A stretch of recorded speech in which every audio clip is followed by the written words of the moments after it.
tribo de Judá, faz o céu se mover e a tempestade parar. Ele não anda por baixo, passa por cima do mar.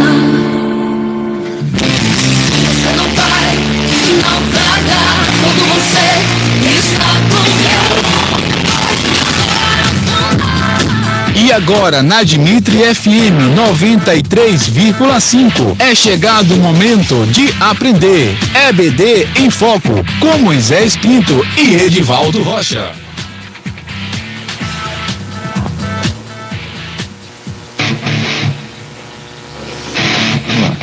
A paz do Senhor Jesus, meu caro amigo ouvinte da Dimitri FM 93,5. É com muito prazer que nós estamos iniciando aqui mais uma das nossas transmissões das nossas escolas bíblicas dominicais, a sua EBD em Foco.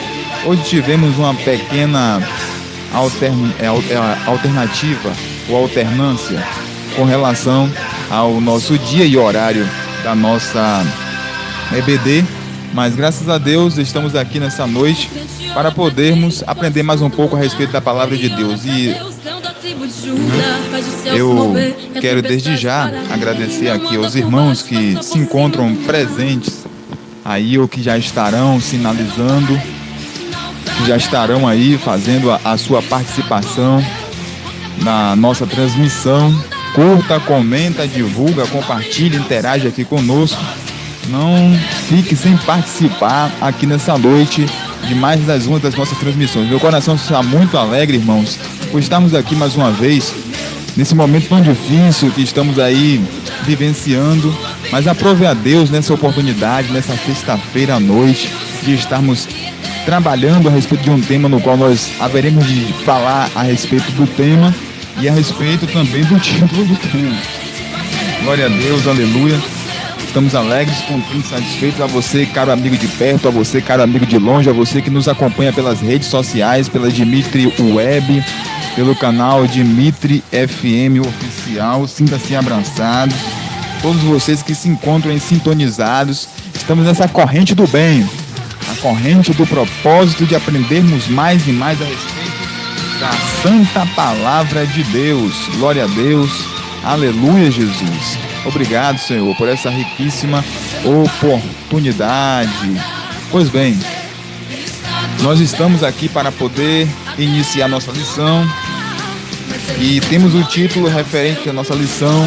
Hoje é dia 12 de março de 2021, sabadão será dia 13 de março e domingo nas congregações será dia 14, se assim o Senhor Jesus permitir. E temos o título da lição de número 11, que nos diz: compromissados com a evangelização.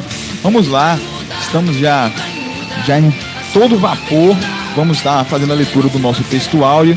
Logo após, nós estaremos também fazendo a leitura bíblica em classe e estaremos também falando a respeito dos nossos alôs, mandando os nossos alôs aqui para os nossos ouvintes que são aí assíduos da nossa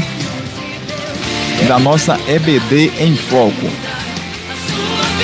Título da nossa lição: compromissados com a evangelização. Textuário: porque não me envergonho do evangelho de Cristo, pois é o poder de Deus para a evangelização de todo aquele que crê, primeiro do judeu e também do grego. Romanos capítulo de número 1, verso de número 16. A verdade prática, o pensamento do nosso comentarista nos diz: a responsabilidade para a salvação de todos os seres humanos mediante o evangelho de nosso Senhor Jesus Cristo, nos torna servos de Deus. Glória a Deus, aleluia, louvado e engrandecido seja o nome do Senhor Jesus para todos sempre. Vamos lá, está fazendo aqui a nossa leitura bíblica em classe, que se encontra aí registrada no capítulo de número 16, verso 14 a verso de número 20 do Evangelho segundo escreveu Marcos. Marcos capítulo de número 16, verso de número 14 a 20, que nos diz assim a palavra do Senhor: finalmente apareceu os 11, estando eles assentados juntamente, e lançou-lhes em rosto a sua incredulidade e dureza de coração, por não haverem crido nos que o tinham visto já ressuscitado. E disse-lhes: ide por todo o mundo, pregai o evangelho a toda criatura. Quem crê for batizado será salvo, mas quem não crê será condenado. E estes sinais seguirão aos que creem. Em meu nome expulsarão demônios, falarão novas línguas, pegarão nas serpentes, e se beberem alguma coisa mortífera, não lhes fará dano algum. Imporão as mãos sobre os enfermos e os curarão. Ora, o Senhor, depois de lhe ter falado, foi recebido nos céus, assentou-se à destra de Deus, ou à direita de Deus. E eles, tendo partido, pregaram por todas as partes, operando com eles o Senhor e confirmando a palavra com sinais que se seguiram. Amém. Glória a Deus. Vamos estar aqui, irmãos, fazendo uma breve oração, para assim estarmos pedindo a direção de Deus com relação a tudo quanto será abordado aqui nessa noite. Eu estou muito ansioso, estou muito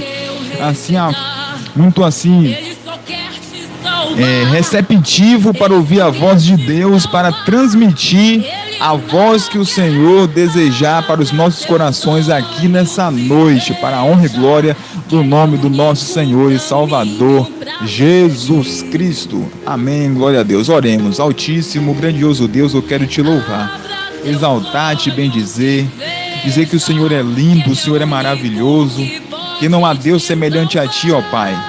Ó Espírito Santo, eu te peço neste exato momento que o Senhor nos conduza. Os nossos corações é teu, esta casa é tua, este ambiente é teu, como sempre, Senhor. Costumeiramente dizemos aqui, antes de iniciarmos as nossas lições, e que nesta noite o teu Espírito tenha total liberdade e primazia para atuar no nosso meio. Fala, ministra aos nossos corações. Essa é a nossa oração que desde já te pedimos, e crendo na certeza da vitória, em nome de Jesus.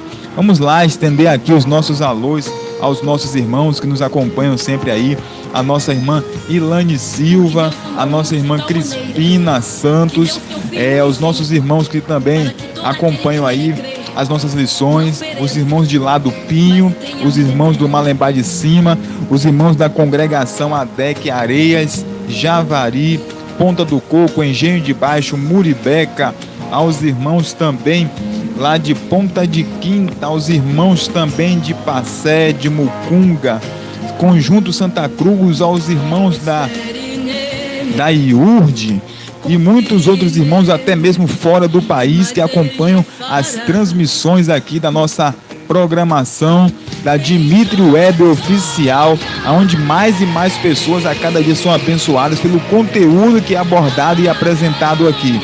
Esse programa, ou esta programação, só acontece por tua conta, por conta dos teus ouvidos que vocês nos emprestam, é que esse programa está indo ao ar todos os dias. Então, portanto, entra aí em contato pelo Zap, daqui a poucos instantes, nosso diretor estará aí informando também o número do Zap, para os irmãos interagir aqui com a gente com relação ao assunto que haveremos de abordar, tirar dúvidas. Agora, por favor, viu, gente?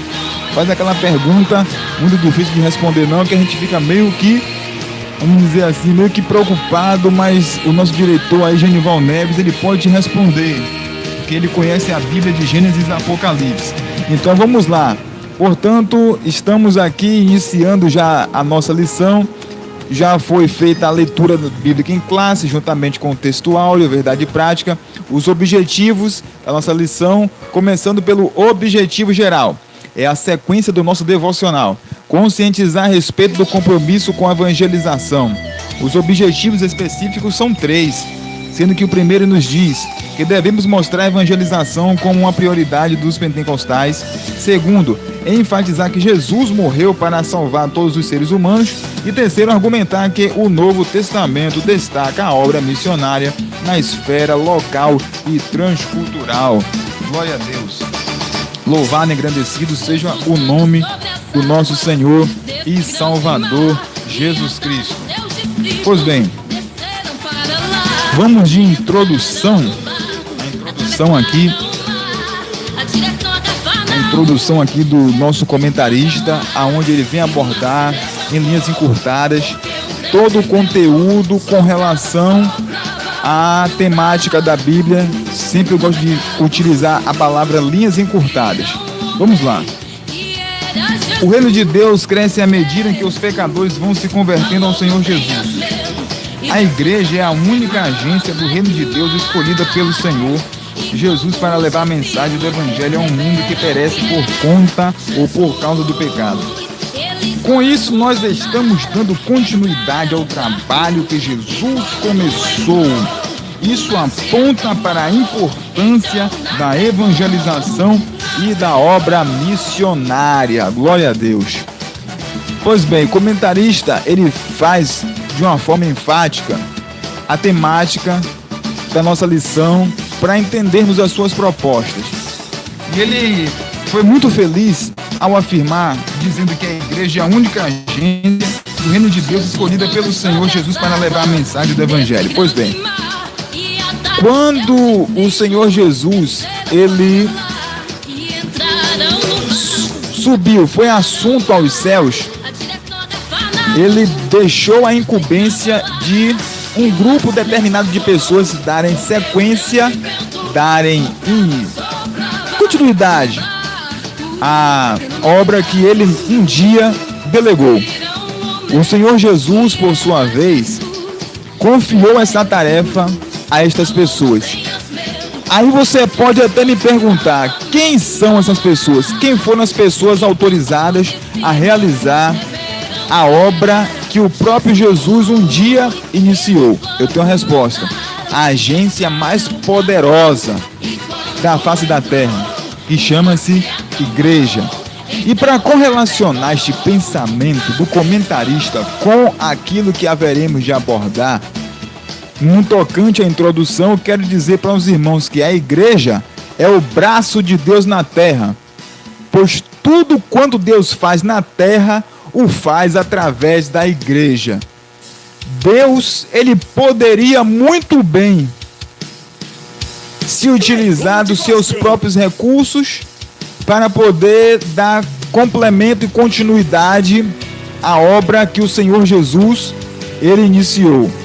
Deus poderia enviar os anjos, Deus poderia enviar a sua corte celestial, Deus poderia usar os arcanjos, Deus poderia usar os querubins, os serafins, Deus poderia usar qualquer outro ser celestial para dar prosseguimento à obra evangelística, mas aprove a Deus escolher a igreja para poder manifestar o seu plano de salvação para toda a humanidade. Isso me deixa muito feliz quando eu entendo que sobre mim existe a responsabilidade. Sobre você, cara amigo, irmão, que me escuta aí pelas ondas da 93.5 ou pelas ondas da internet, pelo Facebook, YouTube, pelo Instagram. A todos vocês que estão nos ouvindo neste exato momento, quando Deus nos deixou esta incumbência, e é uma responsabilidade que eu e você não podemos nos afastar, nos omitir, ou colocar uma venda sobre os nossos olhos e dizer que não vemos, que não temos tempo, que não temos oportunidades, que não temos sabedoria. Deus lança a mão de outro. Não. Todo cristão está envolvido nesta empreitada, nesta obra. E cabe a cada um cristão assumir com compromisso e com responsabilidade tamanha obra e entender a sua importância e a sua dinâmica, a sua dinamização.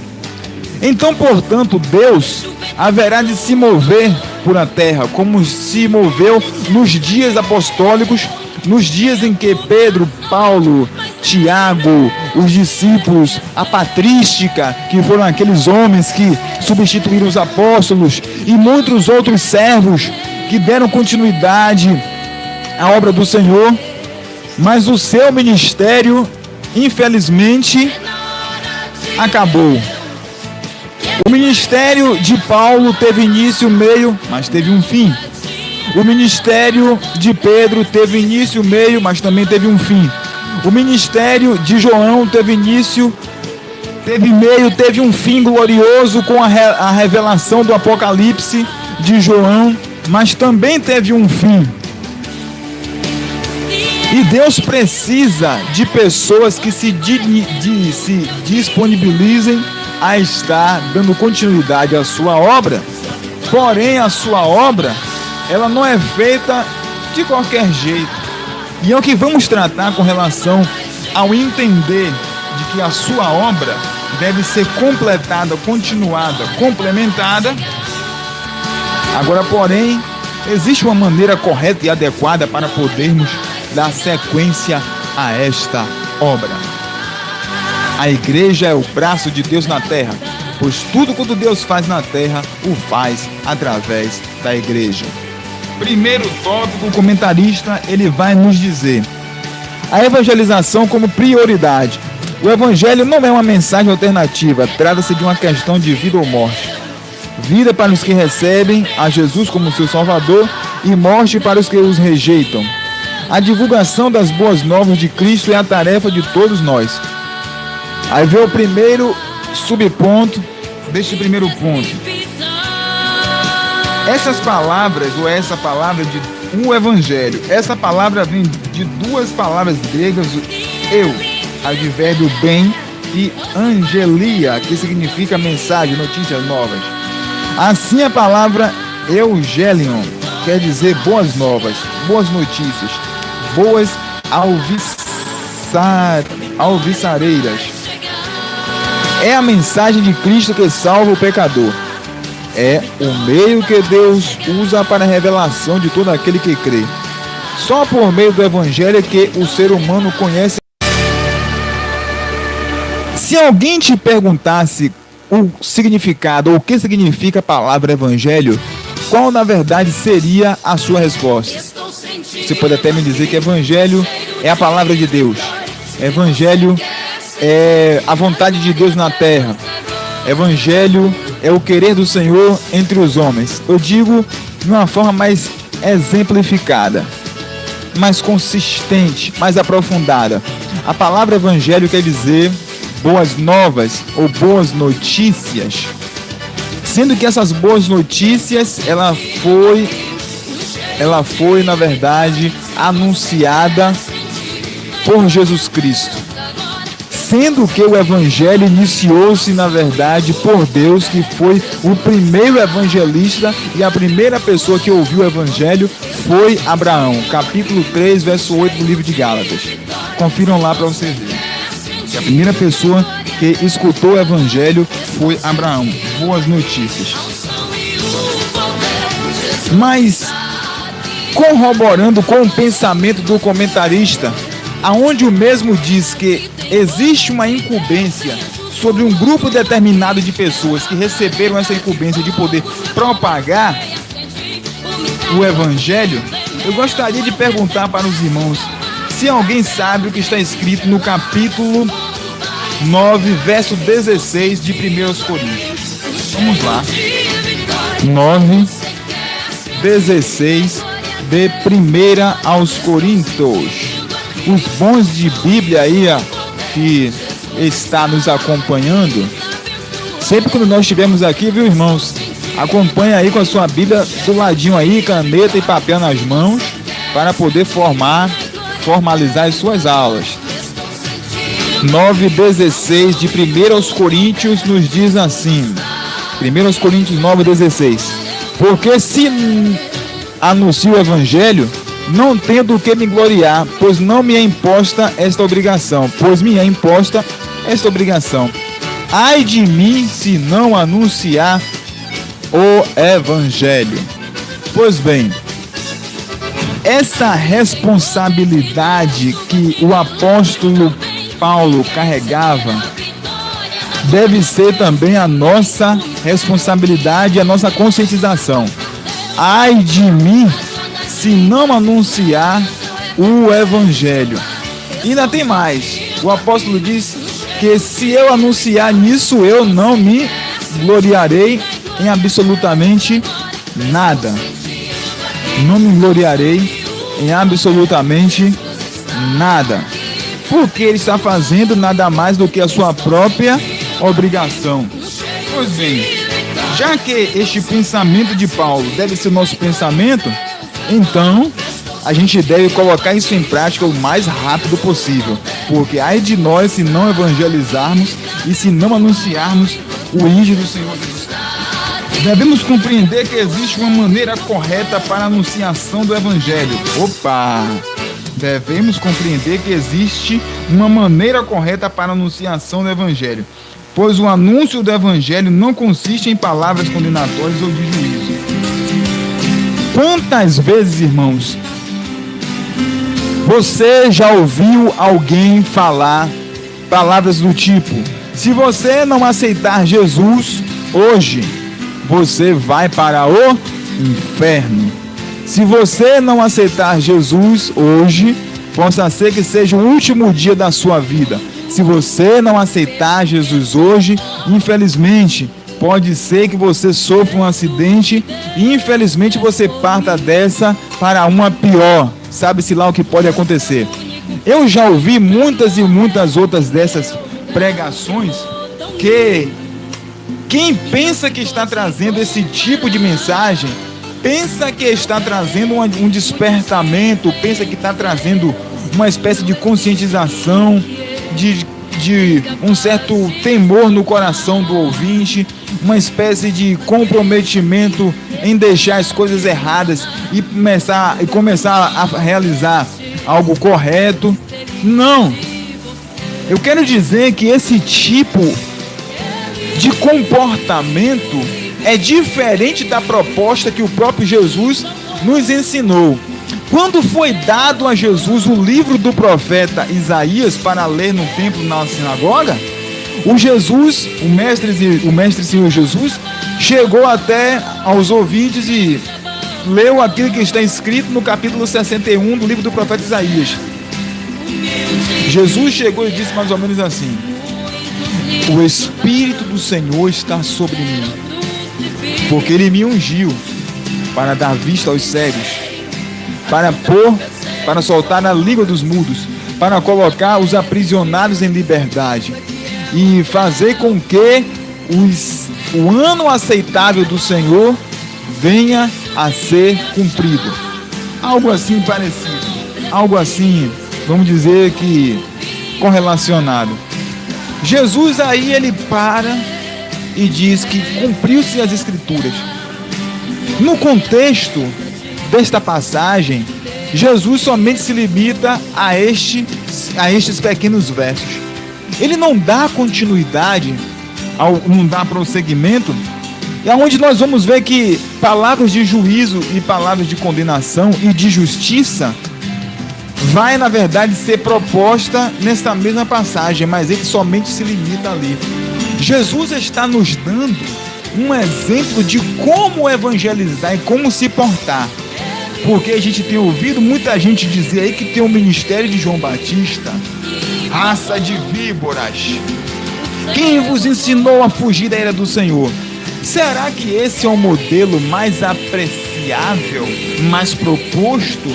Será que esse é o modelo mais adequado para a questão da evangelização?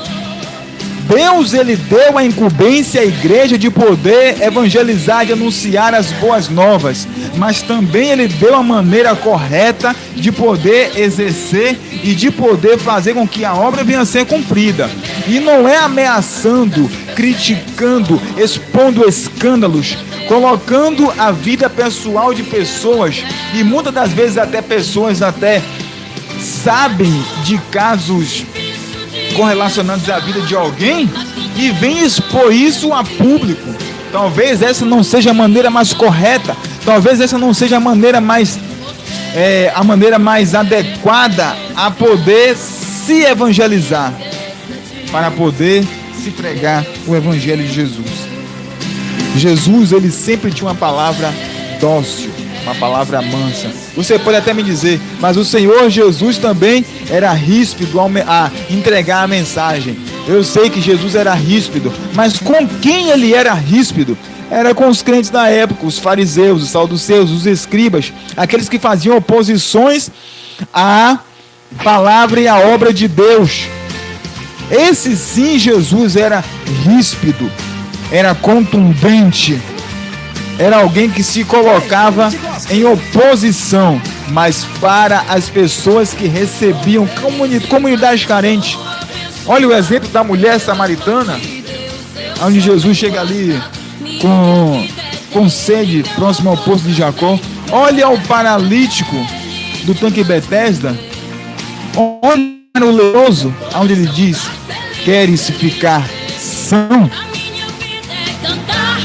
Para a mulher samaritana, ele começa ali um diálogo simples, um diálogo envolvente, a ponto de poder achar o momento correto de poder aplicar a sua doutrina, a sua ideologia, a sua forma de pensamento.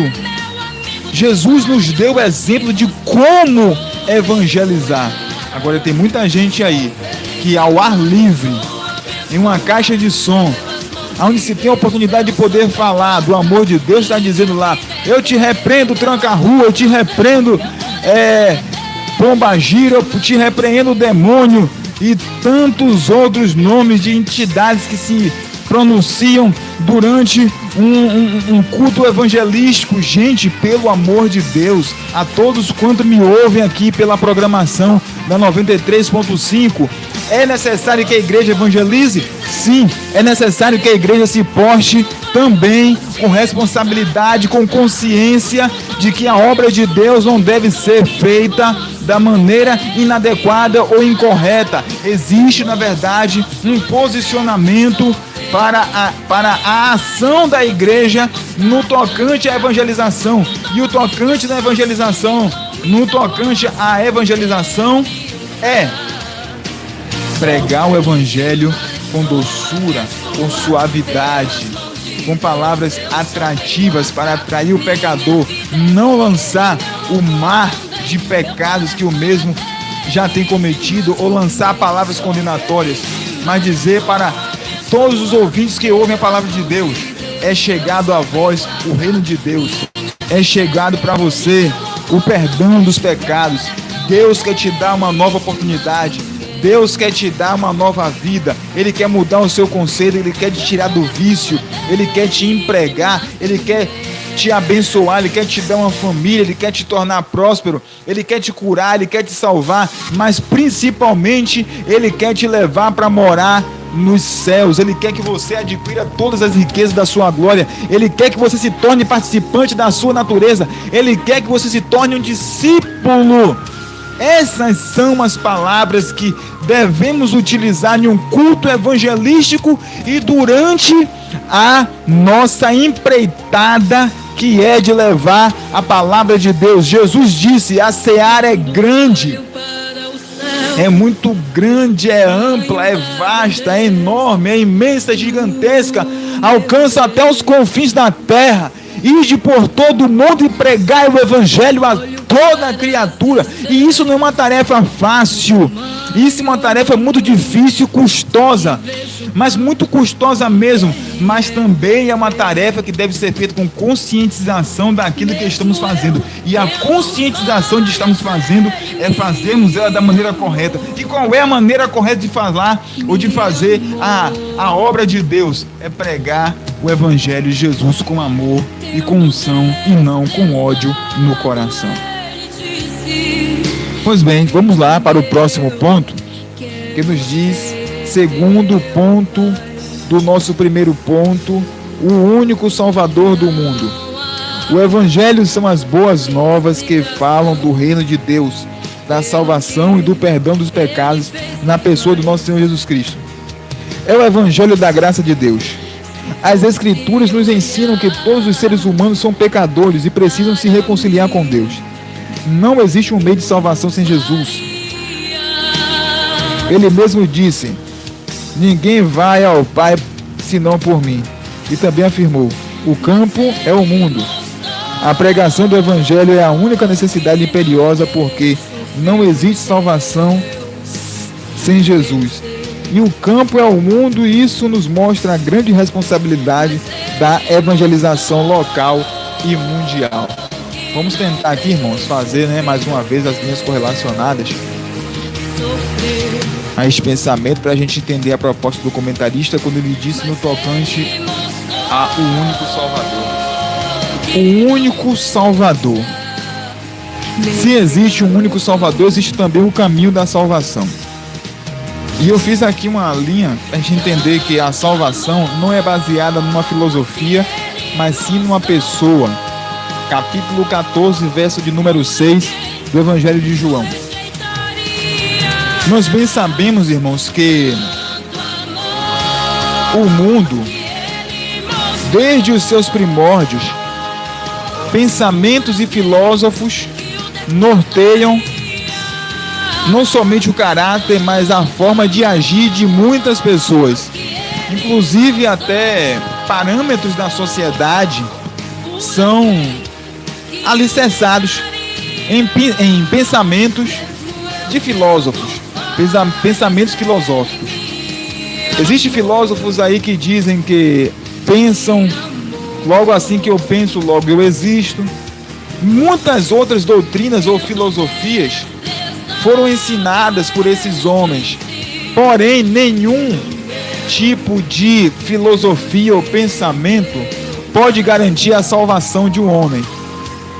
Embora esses pensamentos e filosofias tenham por finalidade de poder tornar o ser humano uma pessoa de boa índole, dar instruções, sabedoria, conhecimento. Platão, Sócrates, muitos outros filósofos que fizeram parte da história e até hoje são comentados nas escolas acadêmicas, os seus ensinos, as suas teorias.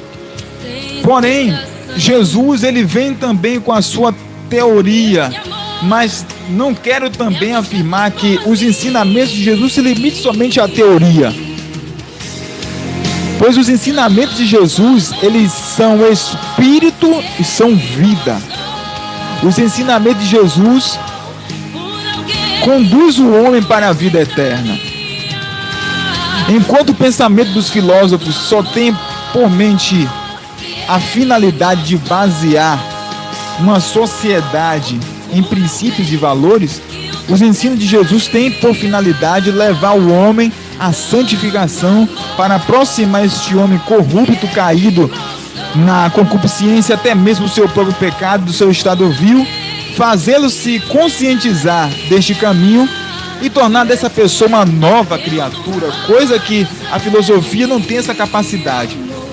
Embora a filosofia apresente regras, ditames para a sociedade, ela não tem a capacidade de oferecer ao homem a salvação, pois a salvação não está baseada na própria filosofia, está baseada em uma só pessoa, a ponto do próprio Senhor Jesus dizer no capítulo de número 14, verso de número 6 do Evangelho segundo escreveu João: eu sou o caminho, a verdade e a vida.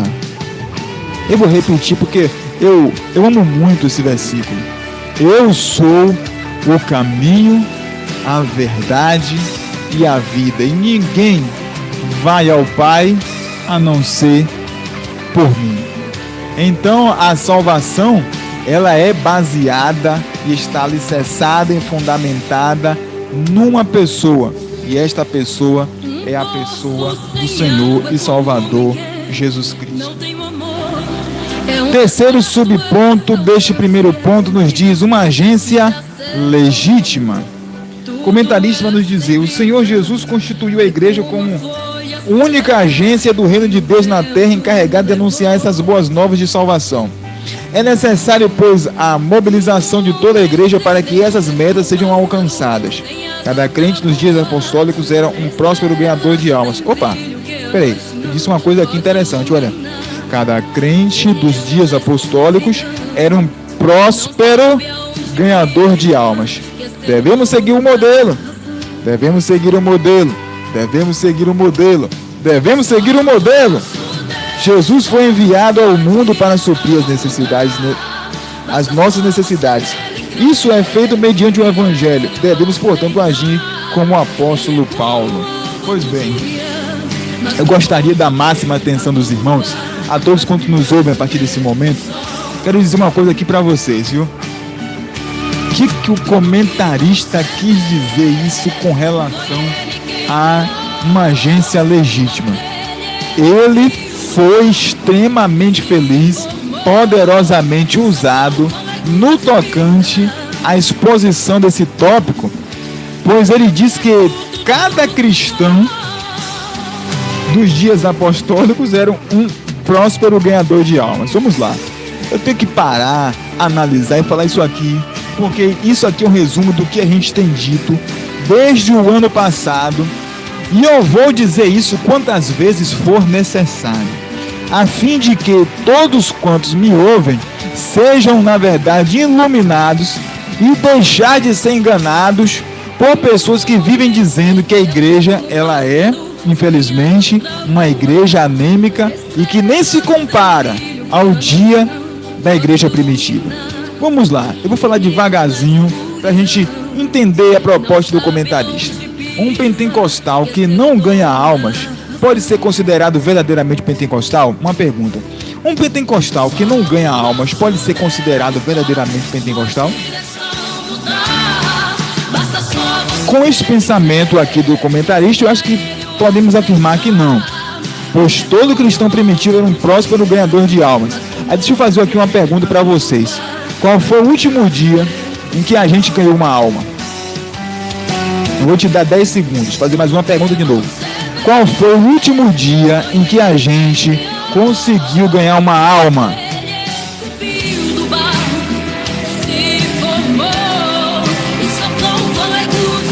Não teve resposta, né? Não teve nem lembrança, né? Não teve nem resposta nem lembrança. Agora me diz uma coisa. Eu posso me considerar um cristão pentecostal desde quando eu não ganho almas? Vamos lá. O cristão primitivo, ou os cristãos primitivos, sabiam o poder que possuíam, a autoridade que é no nome de Jesus. Diferente de nós que dizemos, olhe para cá, irmãos, por favor. Eu preciso aqui da máxima atenção dos irmãos para poder falar isso aqui, porque isso aqui tem me deixado bastante angustiado no tocante a o posicionamento que a igreja tem se portado. Ainda bem que tem se portado diante dos irmãos, porque se fosse se portar isso diante do mundo lá fora, a vergonha seria ainda maior. Como assim, irmão? O que é que você quer dizer com isso? Tá subindo Pedro e João próximo ao Templo Formosa, e lá tem um cabra paralítico que todos os dias era posto para poder mendigar a porta do templo.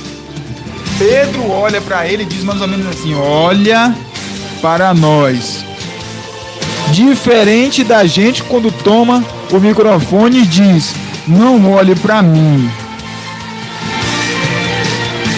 E Pedro vai continuar dizendo: não tenho ouro e nem prata, isso que eu tenho eu te dou. Diferente de nós, quando pega o microfone, não olhe para mim, porque eu não tenho nada para poder dar.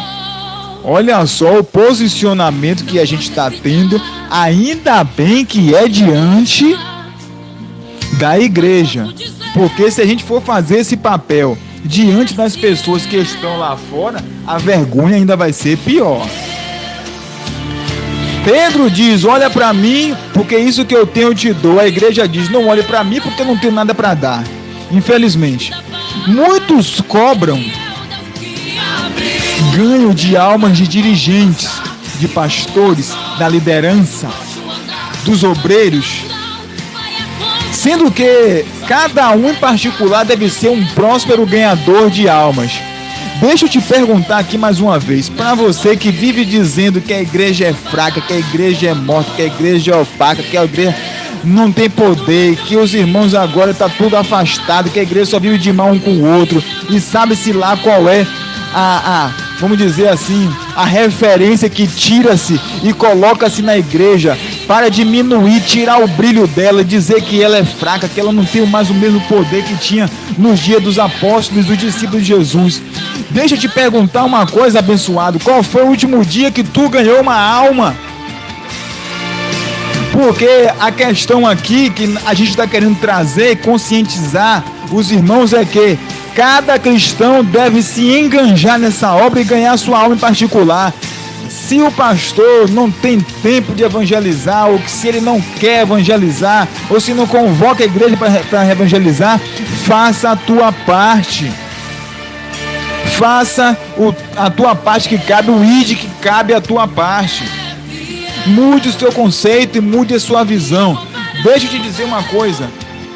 Os discípulos ou os cristãos primitivos, eles conheciam todo o poder e toda a autoridade que é no nome de Jesus.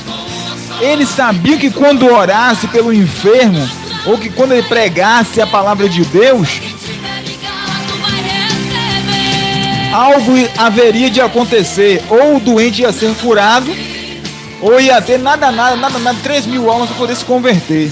Deixa eu te perguntar alguma coisa aqui. Todas as vezes que foi te dada a oportunidade para tu pregar, seja em 4 paredes, ou seja fora das 4 paredes, seja em um culto público, ou seja em um culto, vamos dizer assim, um culto de doutrina, um culto de portas fechadas. Quando você acabou de pregar, quantas pessoas aceitaram Jesus? Aí você pode até me dizer, ou até ficar com vergonha de dizer, nenhuma pessoa aceitou, mas sabe por quê? É porque falta, na verdade, conhecimento básico de entender de que a obra de Deus não deve ser feita da maneira como se prega, como você prega. E falta, na verdade, uma maior compreensão do poder e da autoridade que é no nome de Jesus. Eu quero dizer uma coisa para você aqui, que isso mude a visão do teu ministério. Que você use essas palavras como inspiração para as tuas mensagens, que mude a tua visão, que mude o teu conceito, que mude a tua concepção com relação ao Evangelho, que essa frase seja capaz de impactar tanto a sua vida espiritual, que a sua vida espiritual já não seja mais a mesma a partir de hoje. Eu quero dizer uma coisa para você aqui, se você colocar isso aqui em prática. Olhe e veja que o nome de Jesus tem poder. Aí você pode até me dizer, eu sei que o nome de Jesus tem poder, mas os cristãos primitivos, eles tinham a maior consciência do poder e da autoridade do nome de Jesus. Sabe o que é que eles pensavam? E o que era que representava o nome de Jesus para eles? Aquilo que a vara era nas mãos de Moisés. O nome de Jesus, na mão e na boca da igreja, é o que a vara era nas mãos de Moisés. Tem o mesmo poder do que a vara era nas mãos de Moisés. Use esse nome contra o inimigo. Entenda que a nossa luta não é contra a carne nem contra o sangue, mas sim contra as forças invisíveis, contra as hostes espirituais da maldade. Vá para cima do inimigo com esse nome, com esse poder, com essa força. Agora, porém, contra o inimigo e não contra as pessoas, caro amigo ouvinte da palavra de Deus. Jesus morreu para salvar a todos. Segundo ponto. Segundo ponto. Jesus morreu para salvar a todos. A extensão da obra expiatória de Cristo tem sido o debate ao longo dos séculos, mas especialmente depois da Reforma Protestante. Não se pretende aqui fulanizar, pois o que nos importa é a compreensão do assunto à luz da Bíblia. A nossa teologia, o comentarista vai nos dizer, antes convém ressaltar que a nossa teologia é pentecostal e vem diretamente das Escrituras Sagradas, sem intermediação dos teólogos da Reforma Protestante. A teologia pentecostal que nossos pais nos legaram não tem nenhum teólogo reformador como intermediário. A CPAD vem publicando em vários volumes a coleção de todas as revistas da Escola Bíblica Dominical Publicidade desde 1930. Em nenhuma delas há citação de teólogos e reformadores para ensinar, esclarecer, ilustrar ou embasar uma interpretação bíblica. A nossa teologia é original e estritamente bíblica. É um dos legados deixados por nossos pioneiros. Vamos tentar aqui, né, irmãos? Explicar aqui as teses do comentarista, pois nem todos os irmãos tiveram a oportunidade de cursar um curso teológico, mas a gente vai tentar aqui esclarecer para os irmãos entender a fundamento da nossa teologia. Nossa teologia consiste em que Cristo morreu para salvar todos e que seu desejo é que todo homem se salve. Pois bem, Cristo, ele morreu por toda a humanidade. E isso serve como base, como embasamento para podermos aplicar a mensagem do Evangelho e que ela seja mais coerente em saber que o mais vil, perverso, enganador, corrupto, traste, o mais baixo nível que um homem possa alcançar, Jesus quer salvar essa pessoa. Ainda que essa pessoa seja a escória da sociedade, desprezada pela família, desprezada pelos seus companheiros, pelos colegas de trabalho, enfim, desprezado por todo quanto o rodeia, Jesus morreu por essa pessoa. Essa deve ser, na verdade, a mensagem que devemos levar. O fato de Deus desejar salvar não significa que todos serão salvos, pois a salvação é condicionada à fé e à obediência. Romanos 10:9 nos diz: se com a tua boca confessares e com o coração creres para a justiça, de que Jesus ressuscitou entre os mortos, serás salvo. Pois com o coração se crê para a verdade, com a boca se faz confissão para a salvação. Então, a salvação, ela é condicionada primeiramente à fé e à obediência. Esse é o pilar. Falar que o homem pode ser resgatado mediante a fé. Porque Jesus morreu para poder salvar todos os homens, ainda que esse homem seja o mais vil e perverso de todos os homens. E não somente basta a questão da fé, porque a própria Bíblia diz: de sorte que a fé ela vem pelo ouvir, e o ouvir a palavra de Deus. É necessário também que este homem que ouviu a pregação do Evangelho também reverta os seus atos, arrependa-se dele e passe a viver uma nova condição, uma nova realidade de vida. Assim ele estará apto a poder receber o dom da salvação. Então, é um modelo a poder se expressar, é um modelo a poder ser seguido, é um modelo, é um planejamento a poder se a explanar e a ser também explanado, sabendo que todo homem, ao ouvir a palavra de Deus, ele também será impactado pelo mover do Espírito Santo, porque até a própria Bíblia diz que o Espírito de Deus convence o homem do pecado, da justiça e do juízo, mediante a palavra de Deus. Salmos 81, verso 10 diz: abre bem a boca que eu te encherei. Abra a boca, fale de Jesus, ganhe almas, e o resto quem faz é o próprio Espírito. Por quem Jesus morreu? O comentarista vai dizer: por quem Jesus morreu? Esta é uma pergunta interessante. Há muitas discussões teológicas sobre o tema, mas nos últimos tempos os debates se concentram entre as interpretações da Bíblia: expiação limitada e expiação ilimitada. O que é expiação limitada? Trata-se da ideia de que Jesus morreu apenas por um grupo restrito de pessoas escolhidas, desde antes da fundação do mundo. Tal pensamento vem de uma visão teológica, a nosso ver, equivocada e baseada numa exegese ruim, como acontece numa interpretação forçada, que afirma querer Deus que todos os homens se salvem e venham ao conhecimento da verdade. Os teólogos defensores dessa teoria então concluem que se trata de todos os homens crentes. Rejeitamos essa linha de interpretação. Essa é um dos exemplos, entre as outras passagens bíblicas, que eles interpretam de modo a ajustar a sua teologia. Irmãos, isso é um debate que vem se arrastando infindavelmente entre calvinistas e arminianos. E um dos quesitos da reforma protestante ou do arminianismo é esse, do arminianismo e do calvinismo. No tocante aqui ao calvinismo, ele diz que a expiação é limitada. E o que é? Consiste na ideia de que Jesus não morreu por todos, mas sim por um grupo eleito de pessoas. Isso, vamos dizer assim, refuta as Sagradas Escrituras, porque não existe nenhum versículo bíblico que diga que Jesus só morreu apenas pelos escolhidos.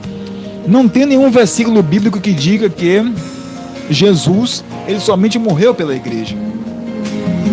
O que eu sei é que no capítulo 5, verso de número 6 de Romanos, diz que Jesus morreu ao seu tempo ainda pelos ímpios. Não existe texto na Bíblia que indique que Jesus morreu apenas pelos eleitos. Isso é acepção. Dizer que Jesus, na verdade, morreu somente pelos eleitos é refutar, é bater de frente com a palavra de Deus. É como se eu estivesse dizendo que Deus ele fez acepção de pessoas, só morreu por um grupo seleto de pessoas, mas a Bíblia diz: e Deus amou o mundo de tal maneira que deu seu Filho unigênito para morrer por todos, a fim de que todo aquele que nele crê não pereça, mas tenha a vida eterna. Deus quer que todos os homens se salvem. É por isso que todos que receberam ao Senhor Jesus Cristo têm a bênção da expiação ilimitada, que é a expiação de todos os seus pecados, que abrange todo o mundo. Agora basta o homem, na verdade, receber a graça, a fé e o entendimento. Expiação ilimitada consiste na ideia de que o Senhor Jesus morreu por todos. Isso significa que o Senhor Jesus morreu por toda a humanidade. Esse ensino recebemos de nossos pais, os quais usaram a Bíblia como fundamento dessa doutrina. Jesus é o Salvador do mundo. Testificamos que o Pai enviou seu Filho para salvar o mundo. E não somente algumas pessoas. A expiação foi realizada em favor do mundo inteiro. Ele é a apropriação pelos nossos pecados, e não somente por nossos, mas também por todos o do mundo. Então está escrito, irmãos, que a nossa teologia não tem nada a ver com a teologia dos calvinistas, de que Jesus morreu somente por um grupo seleto de pessoas, somente um grupo de pessoas irão para o céu. Deus já separou quem vai para o céu, quem vai para o inferno. Uma coisa é saber que Deus sabe quem irá ou quem não irá, mas uma coisa é dizer que Deus já determinou. Ainda que o homem se arrependa, que o homem faça qualquer ato que seja contraditório à vontade do mundo, mesmo assim essa pessoa não poderia receber o dom da salvação. Isso é afirmar, bater de frente com as Sagradas Escrituras e dizer que o nosso Deus ele é injusto. Terceiro ponto da nossa lição: evangelização local e transcultural. O Novo Testamento nos mostra que o evangelismo e missões são tarefas precípuas da igreja. O livro de Atos destaca a obra missionária, registra as missões por todos os ângulos e mostra todas as possíveis atividades de um missionário. Atos ressalta ainda o poder do Espírito Santo, a obra da evangelização e as viagens missionárias do apóstolo Paulo. Aí vem o primeiro ponto que diz: evangelização. É o ato de comunicar as boas novas de salvação a todas as pessoas por meio de palavras e ações. É o que Jesus fez e nos mandou que fizéssemos também.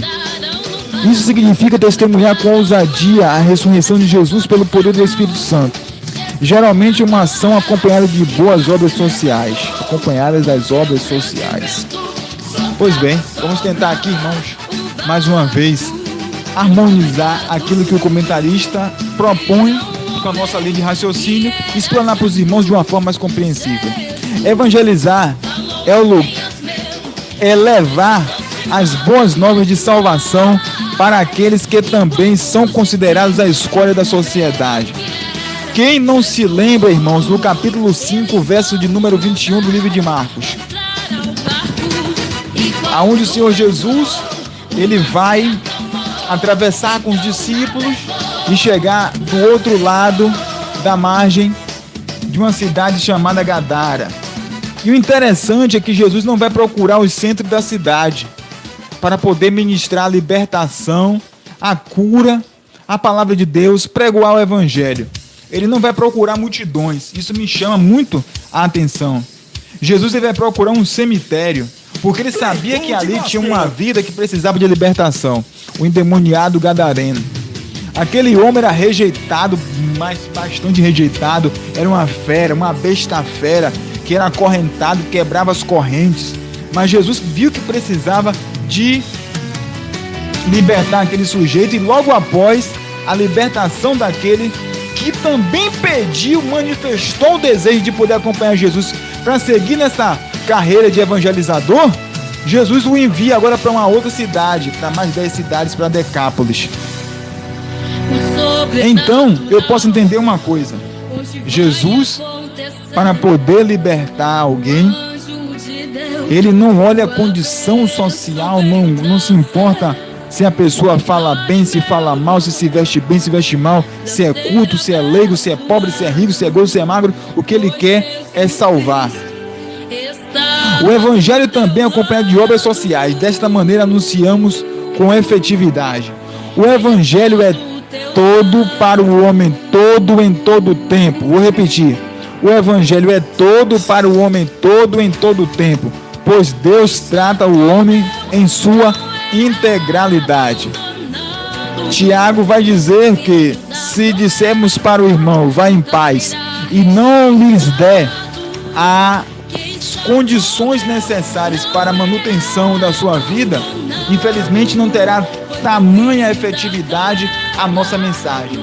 A nossa mensagem deve ser acompanhada de obras sociais. A igreja, no início da sua evangelização, no seu fundamento, deixou homens responsáveis para cuidar de viúvas e de órfãos.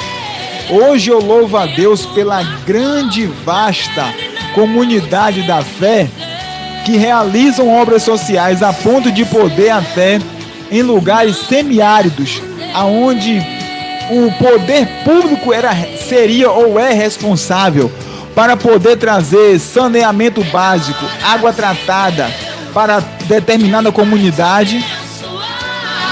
A igreja, por sua vez, tem investido de uma certa forma, carismaticamente, levando esperança, amor, alento e afeto a essas pessoas tão sofridas. Poços artesianos estão sendo cavados no sertão.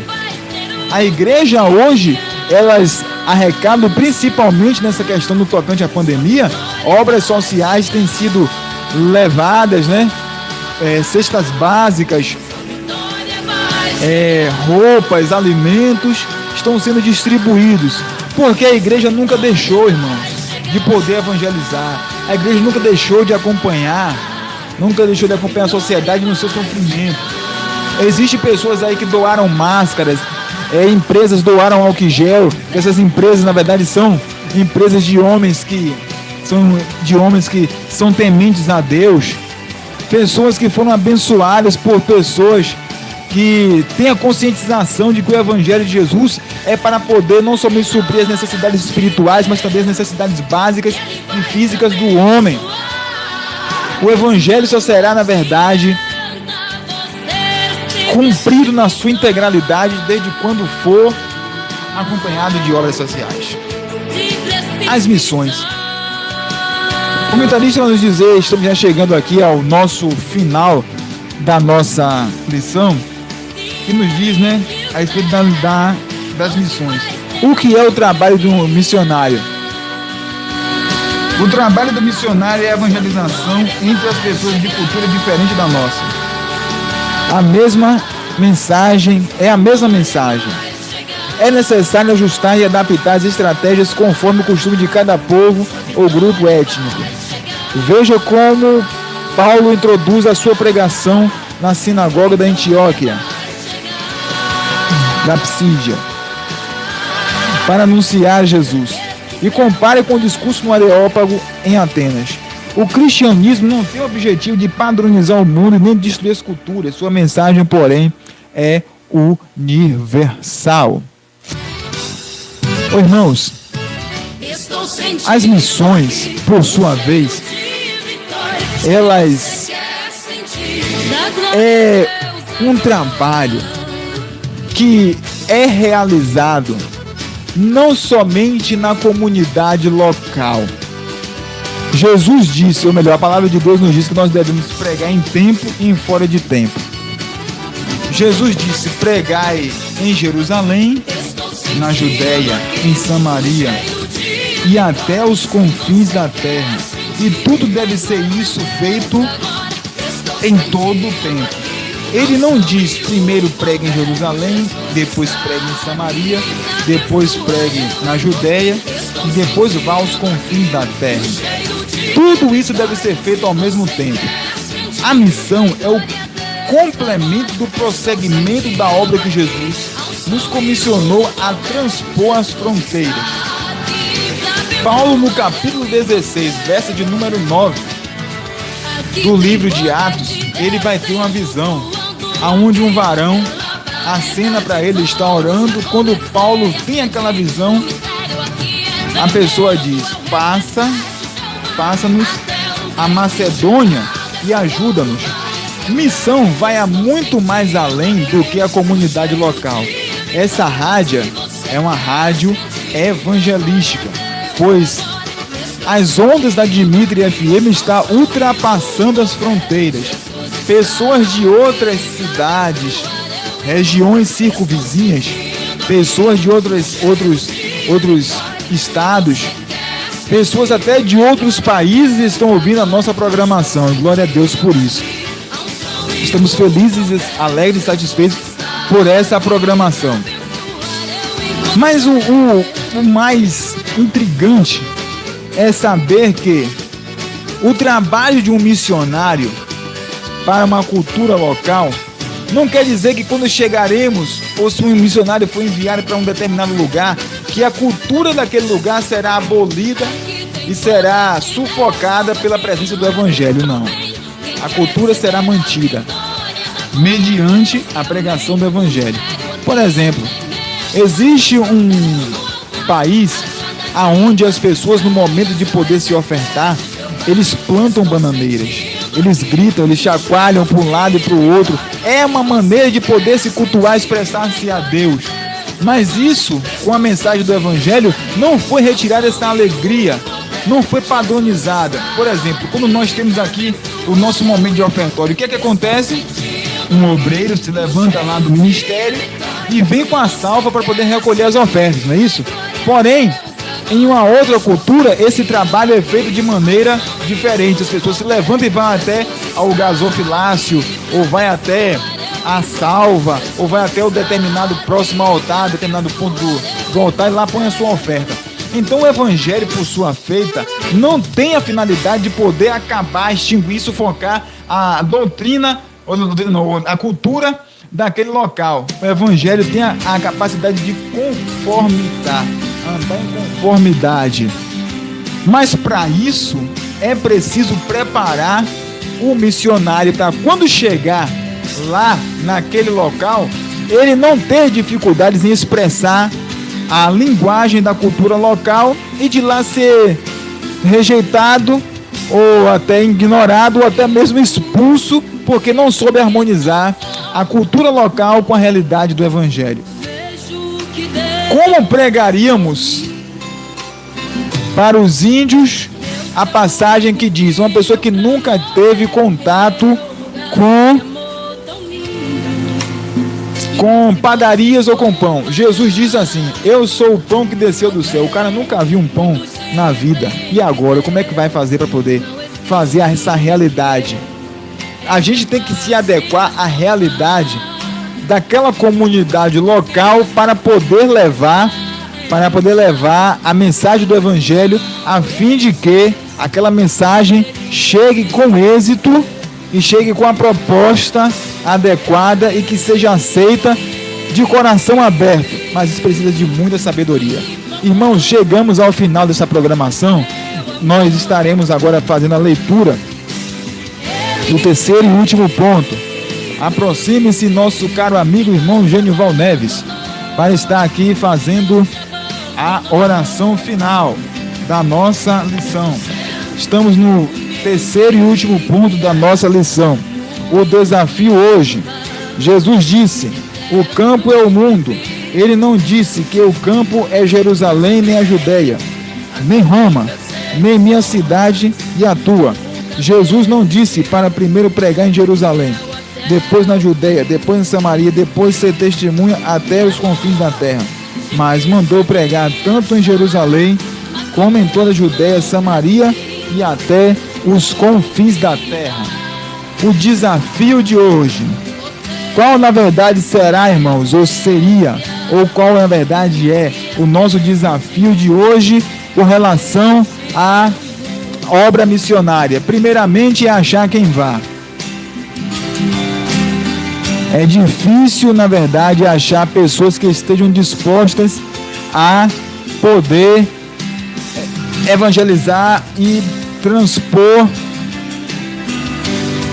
a comunidade local, deixar o conforto da sua família, deixar o conforto da sua igreja e ir fazer missões. Esse é um grande desafio. E maior do que o desafio de encontrar uma pessoa com essa característica de disponibilidade é manter o missionário. Quando se acha uma pessoa para poder levar a palavra de Deus, uma pessoa que vá aos confins, que o chamado arda no seu coração e fazer essa obra prevalecer na terra, é manter este missionário. Muitos fracassam, muitos infelizmente até se frustram devido à falta de suporte que a igreja local não consegue proporcionar para o missionário. A obra de evangelização é uma obra muito cara. A obra de evangelização é uma obra extremamente caríssima. Manter um missionário e sua família, patrociná-lo, emitir bíblias, emitir estudos, apostilas, cursos teológicos, tudo isso demanda muito dinheiro. Demanda, na verdade, muita, mas muita riqueza. E às vezes precisamos de pessoas que patrocinem a vida ou a família de um missionário.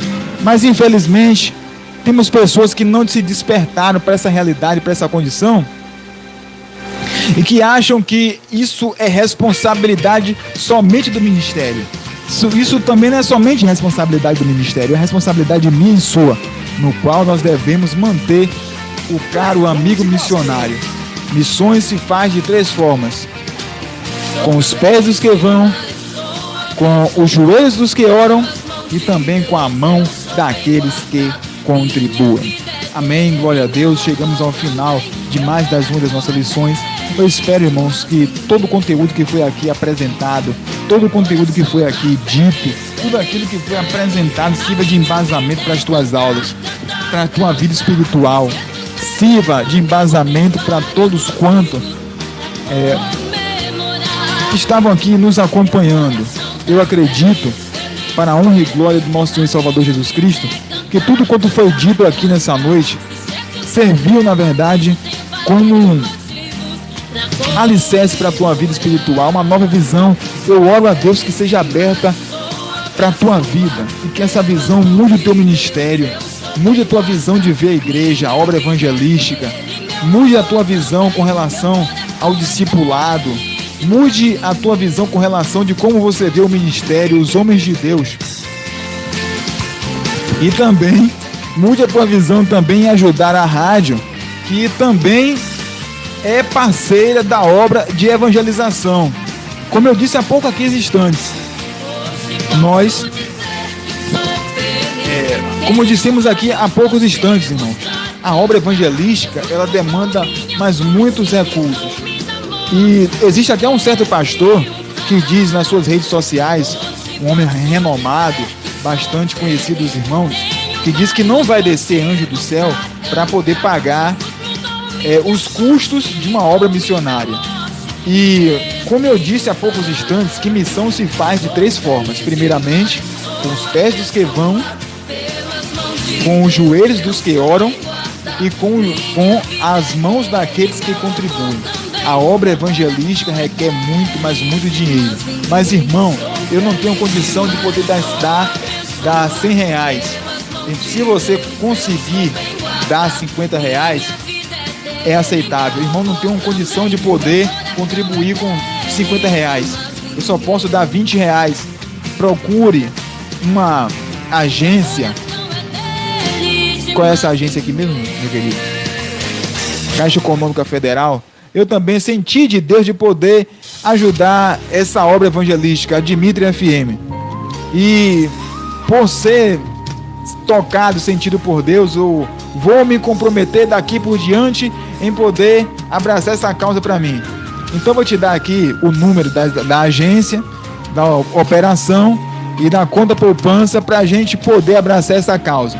Já que estamos todos no mesmo barco, a obra é evangelística e precisa-se de muitos recursos para poder dar continuidade à obra de Deus, e a própria Bíblia diz que aquele quem dá haverá também de receber, e a bênção que haverá de receber, ela é sacudida, transbordante e recalcada.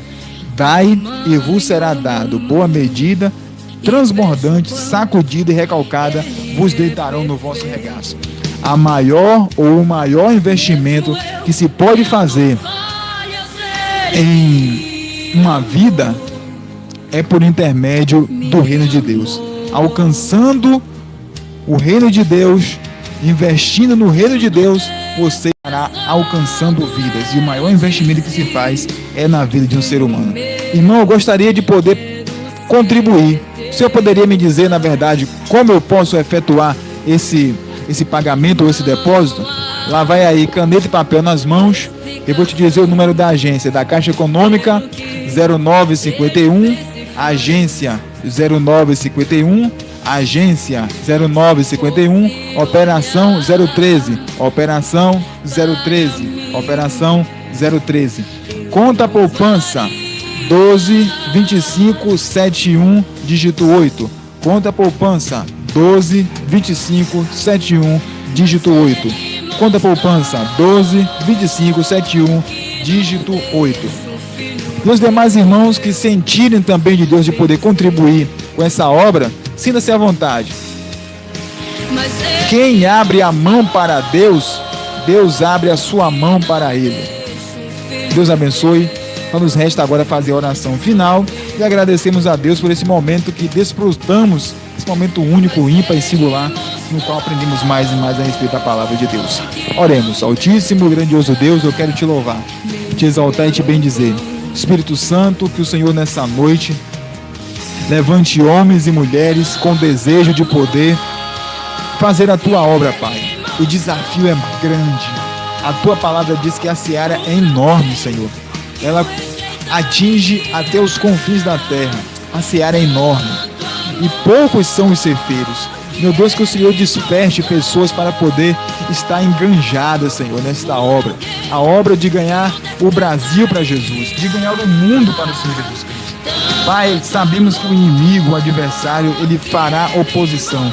Mas nessa noite, o Senhor está levantando um exército de homens e mulheres guerreiros que haverão de poder marchar sobre esta terra no poder do frescor, da unção que a igreja primitiva tinha quando meu Senhor Jesus Cristo recebeu a incumbência de fazer o teu ide.